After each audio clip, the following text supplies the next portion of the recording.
NCIB ಟೈಮ್ಸ್ಗೆ ಸ್ವಾಗತ. Hormuz ಜಲಸಂಧಿ ಮುಚ್ಚೋದಕ್ಕೆ Iran ನಿರ್ಧಾರ. ಭಾರತದಲ್ಲಿ ಪೆಟ್ರೋಲ್ ಡೀಸೆಲ್ ಬೆಲೆ ಏರಿಕೆ ಫಿಕ್ಸ್.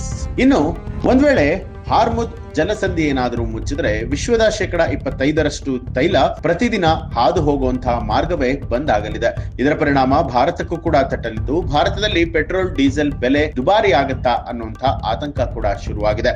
ಇಸ್ರೇಲ್ ಹಾಗೂ ಇರಾನ್ ನಡುವಿನ ಯುದ್ಧ ಜೋರಾಗ್ತಾ ಇದೆ. ಅಮೆರಿಕ ಎಂಟ್ರಿಯ ಬಳಿಕ ಮತ್ತಷ್ಟು ಸಿಡಿದೆದ್ದಿರುವಂತಹ ಇರಾನ್ ಇಸ್ರೇಲ್ ಮೇಲೆ ತಿರುಗಿ ಬಿದ್ದಿದೆ. ಇತ್ತ ಅಮೆರಿಕವು ತನ್ನ 3 ಪರಮಾಣು ಘಟಕಗಳ ಮೇಲೆ ಬಾಂಬ್ ದಾಳಿ ಮಾಡಿದ ನಂತರ ಇರಾನ್ ಸಂಸತ್ತು ಮಹತ್ವದ ನಿರ್ಧಾರವೊಂದನ್ನ ಕೈಗೊಂಡಿರುವಂತದ್ದು. ಇರಾನ್ನ ಪ್ರಮುಖ ತೈಲ ಹಡಗು ಮಾರ್ಗವಾದ ಹಾರ್ಮುಜ್ ಜಲಸಂಧಿಯನ್ನ ಮುಚ್ಚೋದಕ್ಕೆ ಇರಾನ್ ಸಂಸತ್ತು ಅನುಮೋದನೆ ಕೊಟ್ಟಿದೆ ಅನ್ನುವಂತಹ ವರದಿಯಾಗಿದೆ.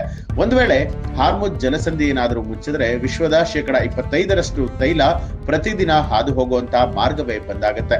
ಇದರ ಪರಿಣಾಮ ಭಾರತಕ್ಕೂ ಕೂಡ ತಟ್ಟಲಿದ್ದು, ಭಾರತದಲ್ಲಿ ಪೆಟ್ರೋಲ್ ಡೀಸೆಲ್ ಬೆಲೆ ಏರಿಕೆ ದುಬಾರಿ ಆಗತ್ತಾ ಅನ್ನುವಂತಹ ಆತಂಕ ಶುರುವಾಗಿದೆ. ಹಾರ್ಮುಜ್ ಜಲಸಂಧಿ ಮುಚ್ಚೋದಕ್ಕೆ ಇರಾನ್ ಸಂಸತ್ತು ಮತದಾನವನ್ನ ನಡೆಸಿ ಅನುಮೋದನೆಯನ್ನ ಕೊಟ್ಟಿರುವಂತದ್ದು. ಆದ್ರೆ ಹಾರ್ಮುಜ್ ಜಲಸಂಧಿಯನ್ನ ಮುಚ್ಚಬೇಕಾ ಬೇಡವಾ ಅನ್ನುವಂಥದ್ರ ಕುರಿತಾಗಿ ಇರಾನ್ನ ಸುಪ್ರೀಂ ರಾಷ್ಟ್ರೀಯ ಭದ್ರತಾ ಮಂಡಳಿಯು ಅಂತಿಮವಾಗಿ ನಿರ್ಧಾರವನ್ನ ತೆಗೆದುಕೊಳ್ಬೇಕು ಅಂತ ಹೇಳಿ ಇರಾನ್ನ ಸರ್ಕಾರಿ ಮಾಲೀಕತ್ವದ ಮಾಧ್ಯಮವೊಂದು ವರದಿಯನ್ನ ಮಾಡಿರುವಂತದ್ದು. ಇನ್ನು ಜಾಗತಿಕ ತೈಲ ಮತ್ತು ಅನಿಲ ಬೇಡಿಕೆಯ ಸುಮಾರು 20% ಹರಿಯುವಂತಹ ಜಲಸಂಧಿಯನ್ನ ಮುಚ್ಚುವಂತಹ ನಿರ್ಧಾರ ಇನ್ನೂ ಕೂಡ ಅಂತಿಮ ಆಗಿಲ್ಲ.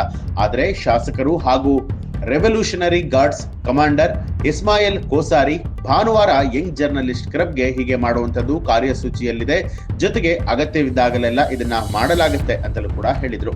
ಹಾರ್ಮುಜ್ ಜಲಸಂಧಿಯ ವಿಶ್ವದ ಅತ್ಯಂತ ನಿರ್ಣಾಯಕ ಚೆಕ್ ಪಾಯಿಂಟ್ಗಳಲ್ಲಿ ಒಂದು ಅಂತಾನೆ ಹೇಳಬಹುದು. ಇದರ ಮೂಲಕ ಜಾಗತಿಕ ತೈಲ ಹಾಗೂ ಅನಿಲ ಪೂರೈಕೆಯ 5ನೇ 1 ಭಾಗ ಇದರಲ್ಲೇ ಹರಿಯುತ್ತೆ.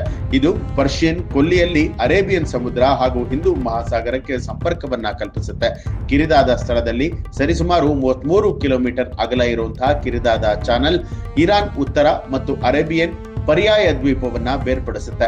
ಆದರೆ ಜಲಮಾರ್ಗದಲ್ಲಿ ಹಡಗು ಮಾರ್ಗವನ್ನ ಇನ್ನೂ ಕೂಡ ಕಿರಿದಾಗಿಸುತ್ತೆ. ಪ್ರತಿ ದಿಕ್ಕಿನಲ್ಲಿ 3 ಕಿಲೋಮೀಟರ್ ಅಗಲ ಇರುವಂತದ್ದು. ಇದರಿಂದಾಗಿ ಇರಾನ್ ಈಗ ಹಾಗೆ ಮಾಡೋದಕ್ಕೆ ನಿರ್ಧರಿಸಿರುವಂತಹ ದಾಳಿಗಳು ಜೊತೆಗೆ ಮುಚ್ಚುವಿಕೆಯ ಬೆದರುವಿಕೆಗೆ ಅದು ಗುರಿಯಾಗಿರುವಂತದ್ದು. ಭಾರತದ ತೈಲ ಸರಬರಾಜಿನಲ್ಲಿ 40% Iraq, Saudi Arabia, United Arab Emirates ಮತ್ತು ಕುವೈತ್ನಂತಹ ಮಧ್ಯಪ್ರಾಚ್ಯ ರಾಷ್ಟ್ರಗಳಿಂದ ಹರಿದು ಬರುತ್ತೆ. ಈ ದೇಶದಲ್ಲಿ ಹಾರ್ಮುಜ್ ಜಲಸಂಧಿಯ ಮೂಲಕ ಭಾರತಕ್ಕೆ ಕಚ್ಚಾ ತೈಲವನ್ನ ರಫ್ತು ಮಾಡಲಾಗುತ್ತೆ. ಭಾರತದ ಒಟ್ಟು ಆಮದಿನ ಗಮನಾರ್ಹ ಭಾಗವಾದ ದಿನಕ್ಕೆ ಸುಮಾರು 2 ಮಿಲಿಯನ್ ಬ್ಯಾರೆಲ್ಗಳಷ್ಟು ಕಚ್ಚಾ ತೈಲವನ್ನ ಇದೇ ಮಾರ್ಗವಾಗಿ ಕಳುಹಿಸಲಾಗುತ್ತೆ. ಒಂದ್ ವೇಳೆ ಇದೇನಾದ್ರೂ ಬಂದಾದ್ರೆ ಭಾರತಕ್ಕೂ ಕೂಡ ಬೆಲೆ ಏರಿಕೆಯ ಬಿಸಿ ತಟ್ಟಲಿದೆ ಅಂತ ಹೇಳಲಾಗ್ತಾ ಇದೆ. ಈ ಬಗ್ಗೆ ನಿಮ್ಗೆ ಏನ್ ಅನ್ಸುತ್ತೆ ಅನ್ನೋದನ್ನ ಕಮೆಂಟ್ ಮಾಡಿ ತಿಳಿಸಿ. ಹಾಗೆ ನೀವು ಇನ್ನೂ ಕೂಡ ನಮ್ಮ ಚಾನೆಲ್ ಅನ್ನ ಸಬ್ಸ್ಕ್ರೈಬ್ ಮಾಡಿಲ್ಲ ಅನ್ನುವಂಥದ್ದಾದ್ರೆ ಈಗಲೇ ಸಬ್ಸ್ಕ್ರೈಬ್ ಮಾಡಿ, ಬೆಲ್ ಐಕಾನ್ ಒತ್ತಿ.